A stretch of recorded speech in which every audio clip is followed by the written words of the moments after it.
Ker lok je tudi v vojnah, ne samo za lov. Mi poznamo, vsaj v našem društvu trenutno imamo 3 vrste, v stvari 2 vrsti. Gre za tale lep lok, mongolski lok, tip, ne, ali pa drugače sestavljeni lok. Potem imamo dolgi lok ali po angleško longbow, to je zdaj, se pravi v 21. stoletju takole izgleda, ko je lepljen.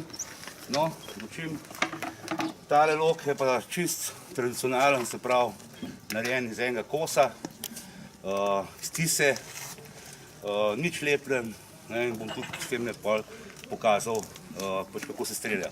Drugače puščice, zdaj uporabljamo več ali manj kupljene. Špica je standardna, drugače tudi dokaj navarna, ampak za vojne je totalno neuporabna. Za vojne so se uporabljali čisto različne tipe špic, se pravi zaseganje vrvi je bil srp, za zabijanje, se pravi v zid je bila taka kakor ost, za prebijanje oklepov spet druga špica, tako da za vsako uporabo je bila pač druga špica.